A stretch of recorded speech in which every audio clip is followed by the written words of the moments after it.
Everyone. My name is Maggie Murphy. I'm an assistant professor and visual art and humanities librarian in UNC Greensboro's University Libraries.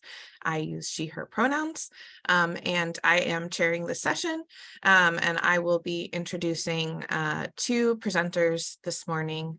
And so how this will go is that I will introduce Angela Williamson first, and then Angela will give her presentation. Then I'll introduce Astrid. Astrid will give her presentation, and then I will moderate questions and answers.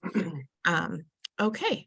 And so, Angela, I understand that you don't have any slides to share, so we don't need to share your screen.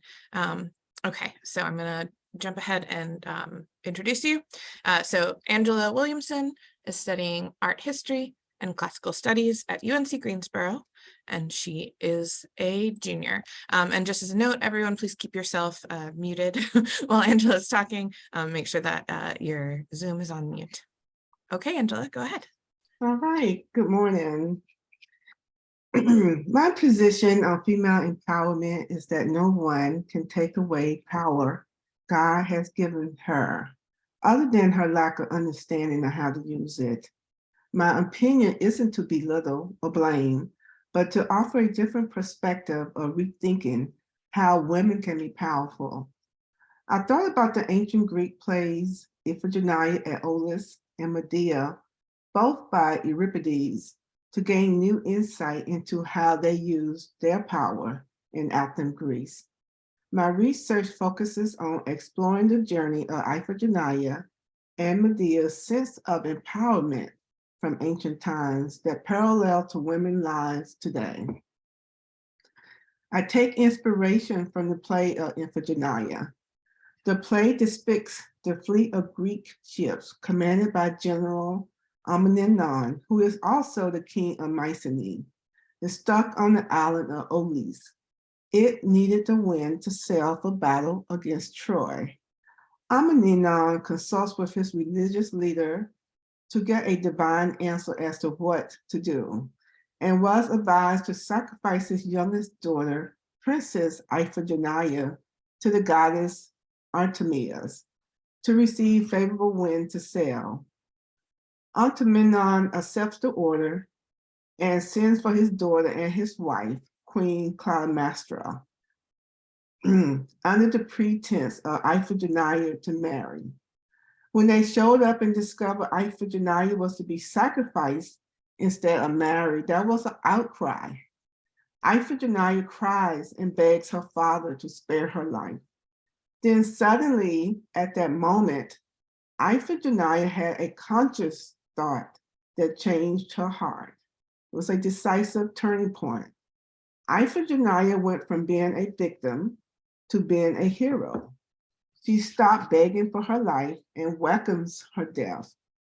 She tells her mother, "Mother, hear what thoughts have seized me, and I have conceived in my heart, I shall die." Not only did she welcome her death, but Iphigenia also exercised her sense of empowerment by deciding on what and how her life would be represented. Courageously, Iphigenia accepts her death to protect the honor of her country, to honor God and her father, to die with glory, and to establish her legacy. At the last minute, while she was at the altar of sacrifice, Artemis, the goddess, rescued her. Iphigenia's narrative reveals that courage is more powerful than fear, even if it means death. It takes maturity to accept and endure the impossible things in life. Another way to interpret the play Iphigenia is to believe in a higher purpose in life, which gives strength and courage to endure hardships.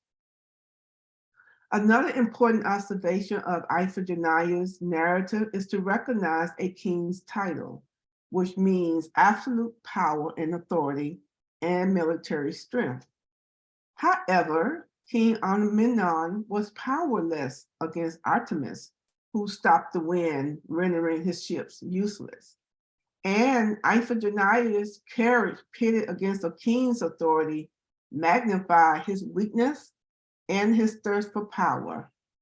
The message of Iphigenia's narrative is women must seize their power, set aside fear, resist male control, recognize there's something greater than self, and relinquish the victim's state of mind. In contrast to the play Iphigenia at Aulis by Euripides, the ancient play of Medea also tells of her power being used as a destructive force. Medea is born with magical power. She uses magic to help Jason, her future husband, to recover the golden fleece treasure. Medea, out of love for Jason, betrayed her family, the guardian of the golden fleece, and kills her brother to help Jason get the fleece. Medea betrayed her country and family. She is exiled to Corinth along with Jason. She birthed Jason's sons to secure his wealth as required by law. Jason, in his ambition, sees another opportunity to take on another wife to advance his political aspirations. His new wife, princess to the king of Corinth, could help Jason's political ambitions. This is where the actions of Medea start. She is filled with hatred, kills Jason's new bride and her father. Medea did the unthinkable. She kills the children she had with Jason, and she escapes to Athens, but not before she addresses the women of Corinth.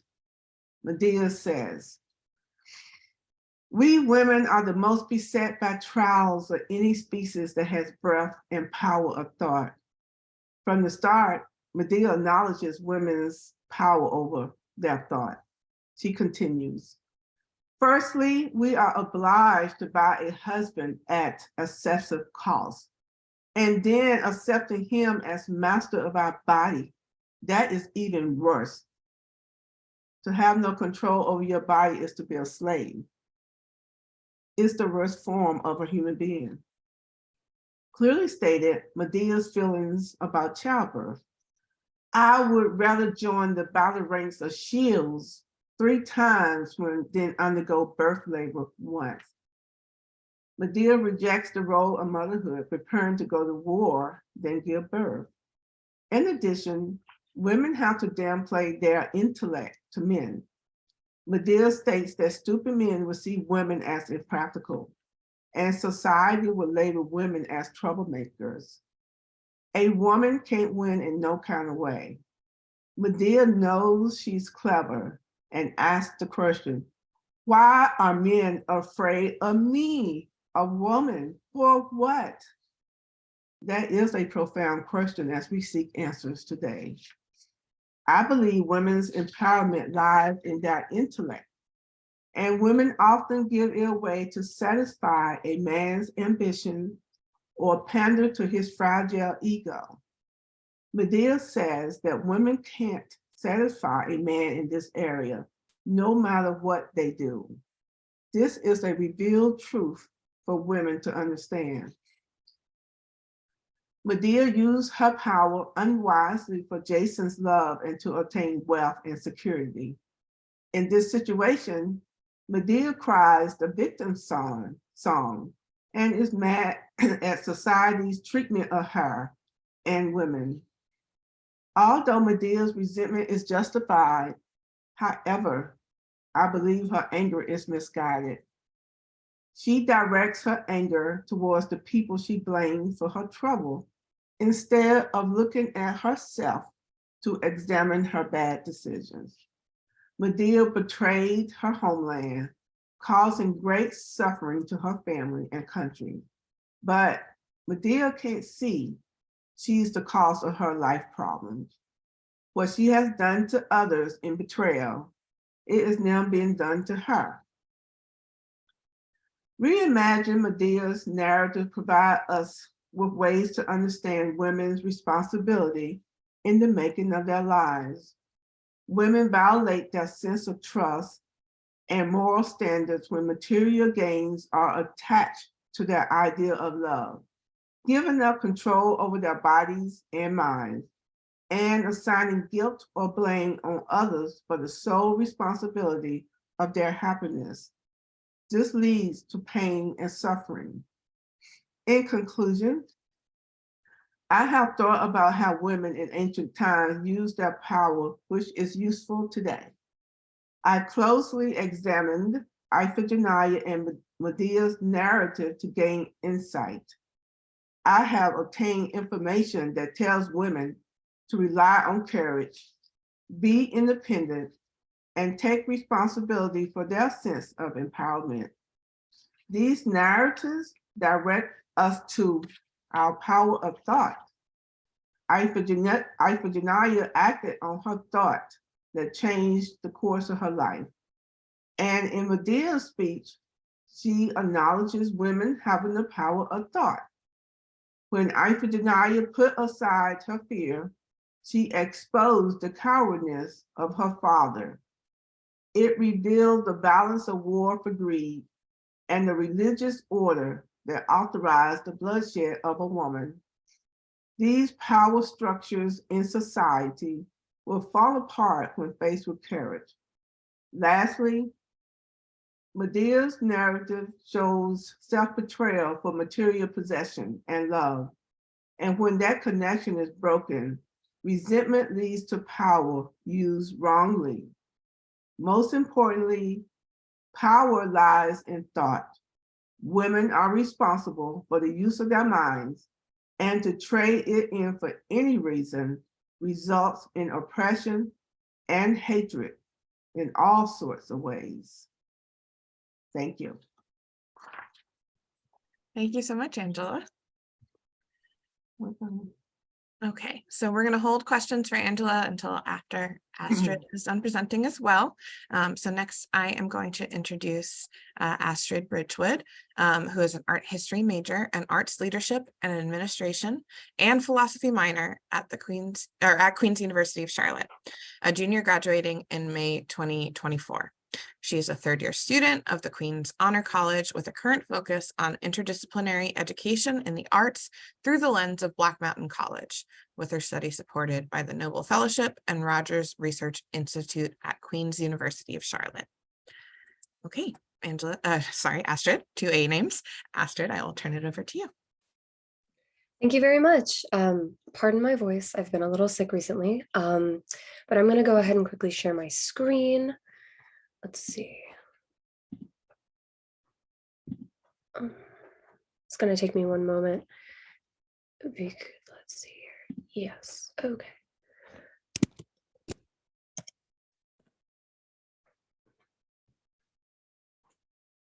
Oh, unfortunately, it's saying that I'm going to have to re-enter the meeting to share my screen. So I will be just 1 second. I apologize. Okay, no worries. Thank you very much. Of course. Dr. Boldy, is there still a waiting room up, or will Astrid be able to get back in? The waiting room, I think, should stay up. I'll let her in when I see her. Okay, sounds good.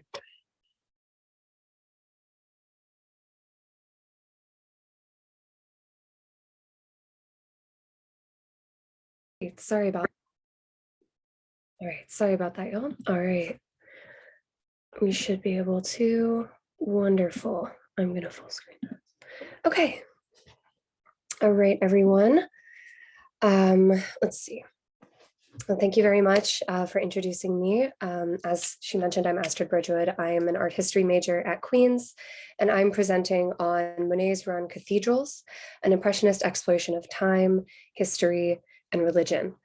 Claude Monet's work is inseparable from the themes and philosophical musings of the Impressionist art movement, encapsulating an impressionist focus on artistic interpretation, attempting to engage with a natural landscape as one would perceive it, perhaps not as it actually existed. Impressionists were increasingly enamored with light, leading Impressionists, and notably Monet himself, to artistic meditations on permanence and the temporal. This metaphysical Impressionist thinking saw changes in the treatment and application of paint. Monet's paint, specifically in his Rouen Cathedral series, was thick, engaged with the interplay of colors, and achieved a sense of movement through obvious, undisguised brushstrokes. For Monet, paint was able to warp and distort the eye as light would. Monet's artistic interest in time, light, and color is summarized best in this near-obsessive recreation of the Rouen Cathedral, producing over 30 images during his study of the building. This series spoke not just to his interest in recording the passage of time, but also to his fascination with the textual surface of a canvas and experimentation with paint. Critic Charles W. Millard notes that Monet's interest in the natural world's engagement with what to the human eye is a rigid, structural, and regular architectural construct began with his Poplar series, but was best clarified in these images of the cathedral. This faithful record encapsulates hours and seasons of light and shadow as they wear away at the cathedral's surface, showing how even from one day to the next, our eye's perception of a building can be entirely changed by time.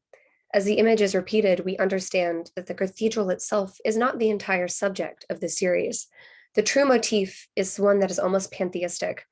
Like the Gothic cathedral arches upward, a forest contemplating the divine, Monet's cathedrals become a conversation between the momentary and the eternal, captured by light's shift through days and seasons. Let's see.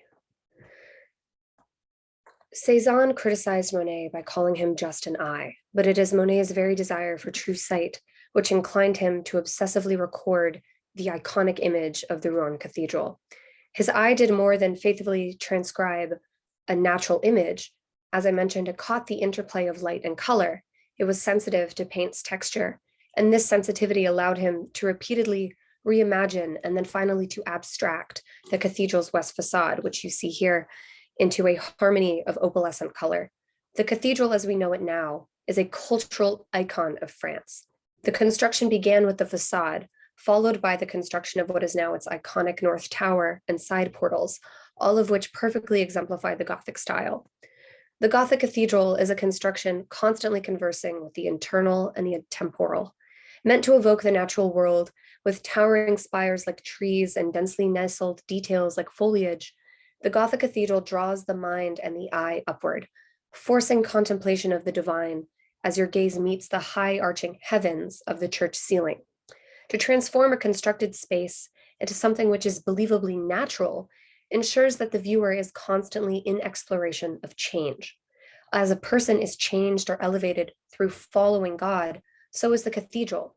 Something man-made becomes natural and thus divine. To observe the west front of the Rouen Cathedral, the one with which Monet was so preoccupied, is to see the foliation of stone into something that becomes almost like vegetation, leading to a visual confusion as well as an intellectual confusion that follows this theme.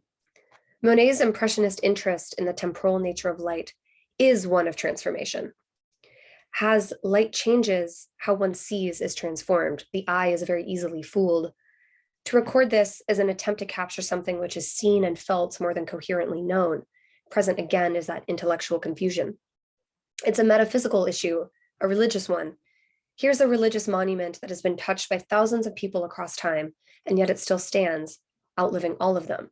The impression is one of immortality. It's eternal as much as it is changed and temporal. Monet established himself as a master, capturing impermanence, beginning with the painting after which the Impressionist movement was named, his 1872 work, Impression Sunrise, which you can see here. Impression Sunrise is a largely blurry work depicting the port of Le Havre, Normandy, as the sun rises. The dusky light and the low clouds of early morning largely obscure the painting's smaller fishing boats in the foreground and the larger ships at the edges of the work. Monet himself underscored the painting's haziness, the mere impressions of light, shadow, and shape left on the canvas by his brush.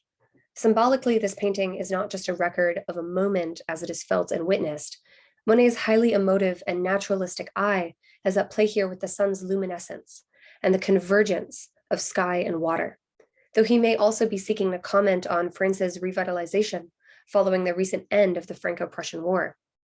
Impression Sunrise is decidedly engaged in the atmospheric, though it could also be emphasizing the renewed industry and commerce of Normandy. Present is an impression of a theme which may also be political, much like his recreations of the Rouen Cathedral, which is considered an icon of the area. The sun rising with dawn may be ushering in a new era of France, a celebration of renewed power and beauty, seen in the stalwart ships towering into this hazy sky, the shore bristling with construction materials. All of this could be indicative of an era of regeneration and recovery from war as France rebuilds. Drawing from ideas established in Impression Sunrise, understood largely to be Monet's most iconic early painting, we can see now how technical elements, like his treatment of paint and his expressive brush, as well as potential political and philosophical themes, combined with a mastery of perception, creates the foundational concepts which are clarified in the Rouen cathedrals. In his 1894 piece, Rouen Cathedral West Facade Sunlight, which you can see here on the left, the canvas, unlike in his Haystacks or Poplars series, is dominated entirely by the building's architecture. It becomes impossible to tear your gaze away to notice anything else save for the interplay of light on surface. The sheer amount of paint used is tangible. It looks thick and encrusted, almost sculpted. To closely examine the canvas is to suddenly become aware of the abstract. Forms drop away, and you're left with bulging swaths of light and recessed shadow. The weight of the building structure is lightened still, though. It's elevated and drawn upwards. Your eye moves up from the darker base to the very light peak of the painting. There's brilliant sunlight here that moves your eye across the canvas. Natural light has transformed organized religion into something organic. This structure is converted into a form of nature. The Gothic spires of the Rouen Cathedral, which in life use massive verticals to draw the human gaze upward through divine contemplation, this reflects and projects the sunlight from the canvas to the viewer. It almost forces you to squint. The light is almost too bright for you to adequately focus your eye. This is such a naturalistic recreation of what it must have been like to look upon this brilliant surface. It's possible that the texture of this canvas, the blurriness of brilliant wavering light achieved through obsessive layering of paint, intentionally distorts the image. Again, the eye's blurriness. Monet's technique of recording the monument, at each moment, each time of day, supports this. On the right, you can see Rouen Cathedral West Facade, a much darker piece by comparison. It's a tense vibration to the shadows of this work. The colors are softer, much more pastel, but the texture remains. It's very vigorous.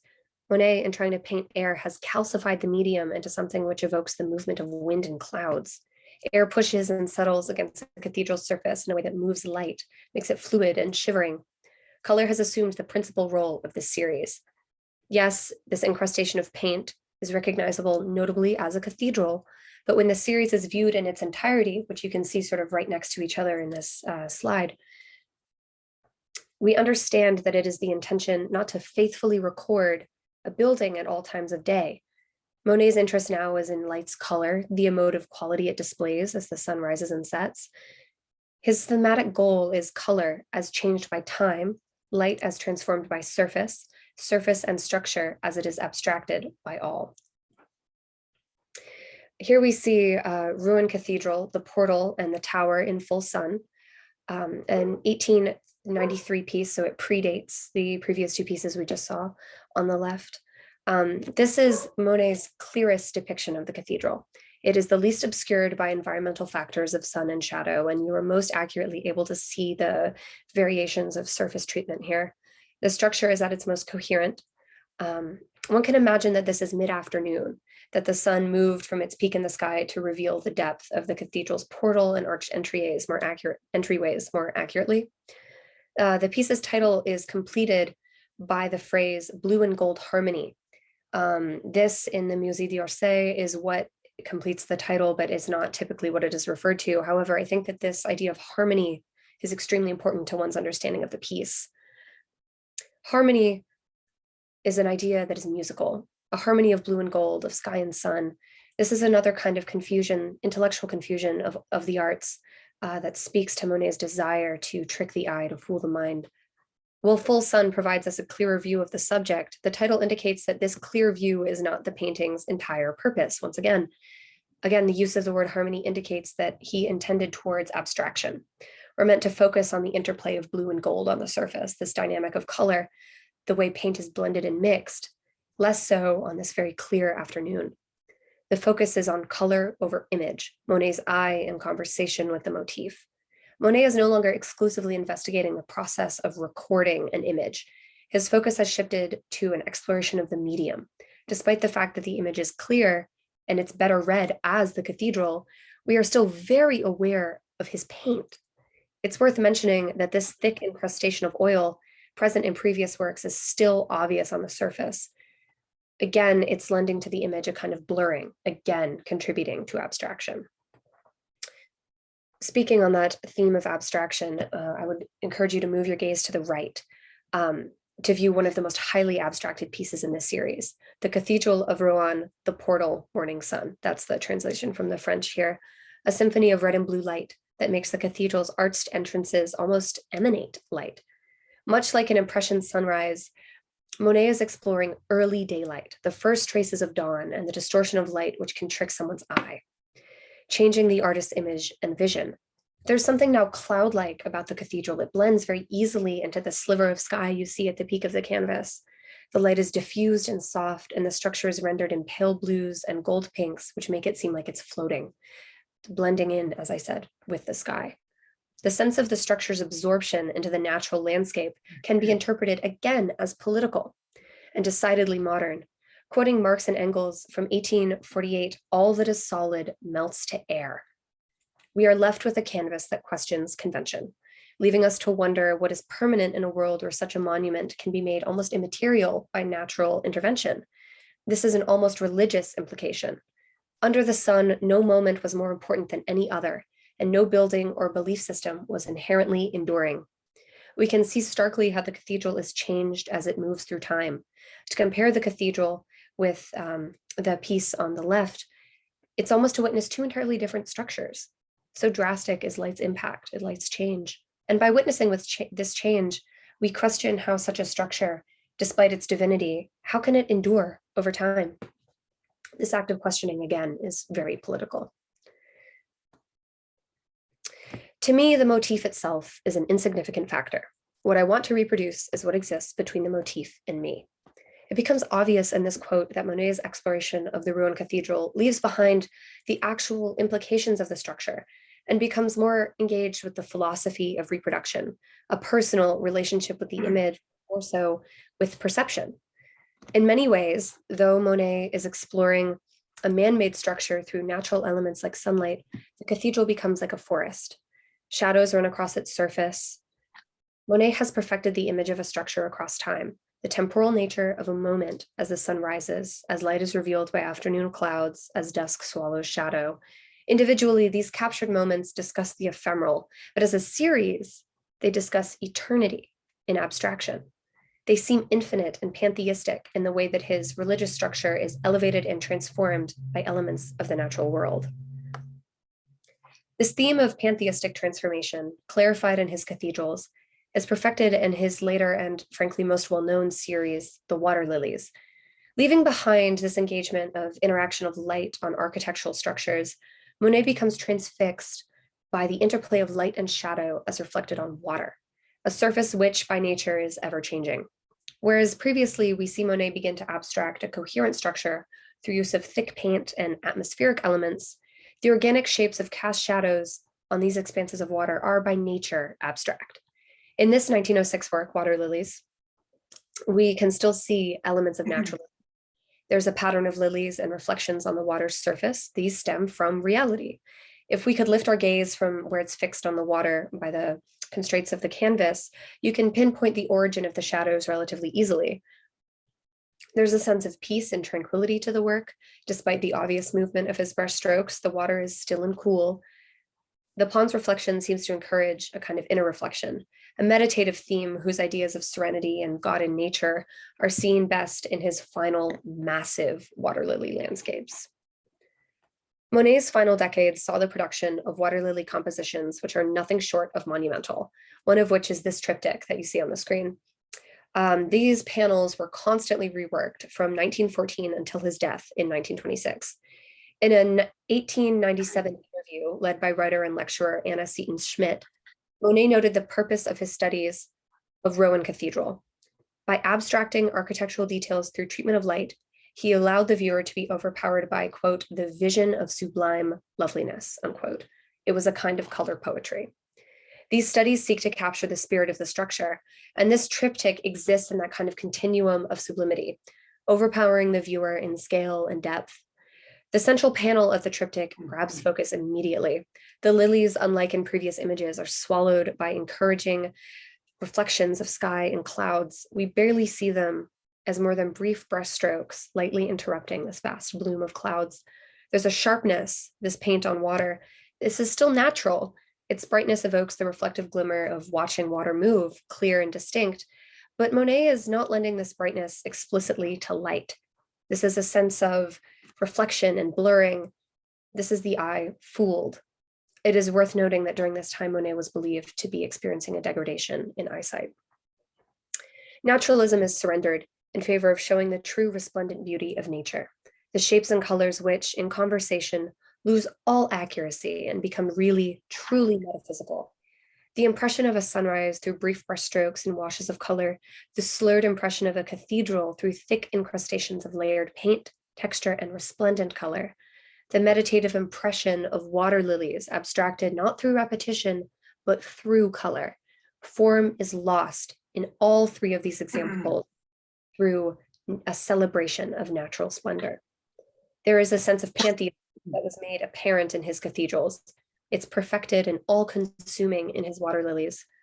Monet's Ruined Cathedral series proves vital to an understanding of his later work, clarifying ideas present through replication and exploration of a thematically holy subject.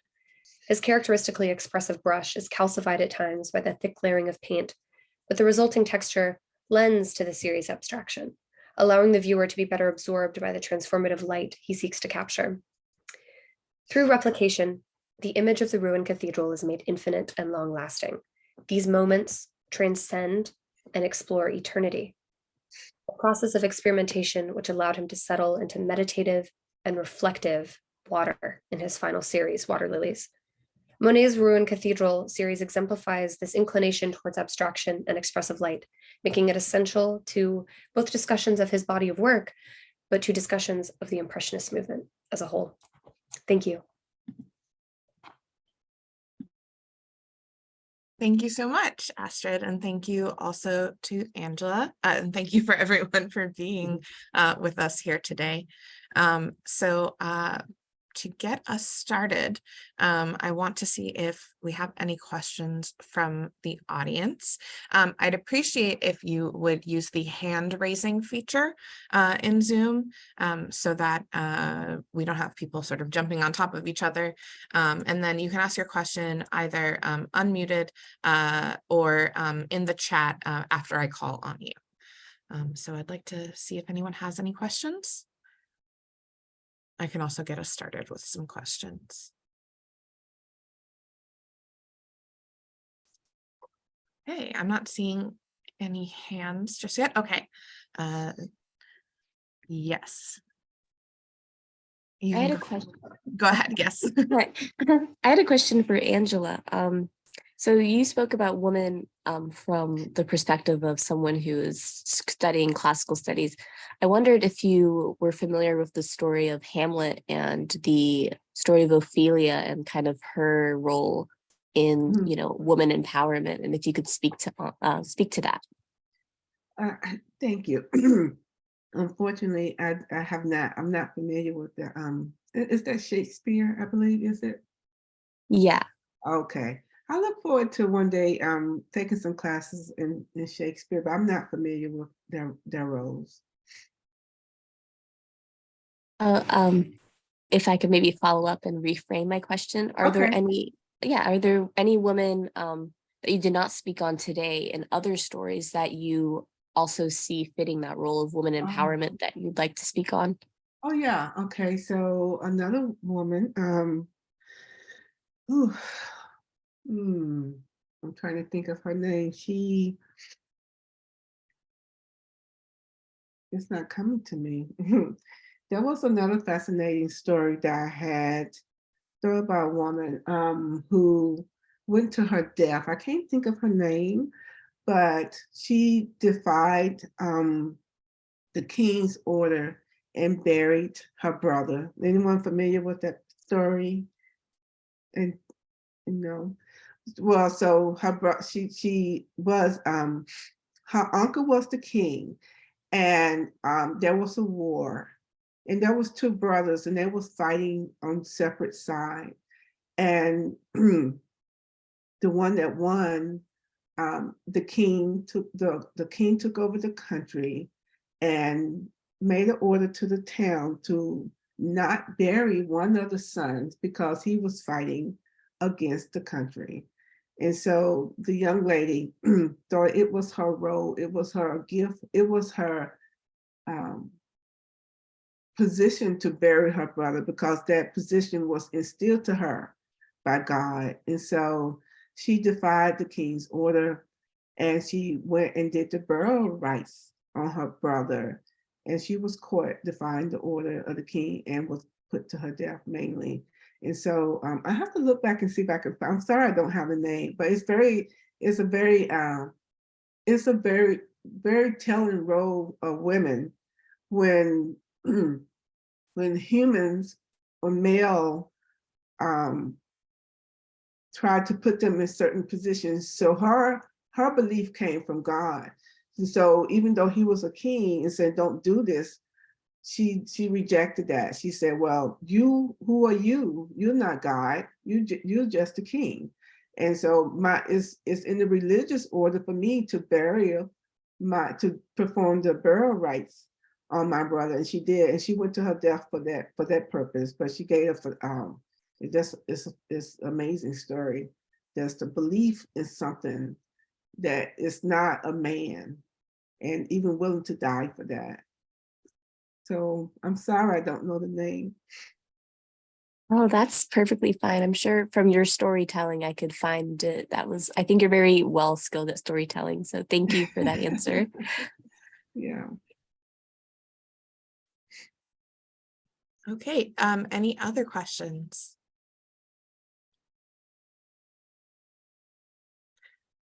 Okay, well then I'll ask a question of Astrid.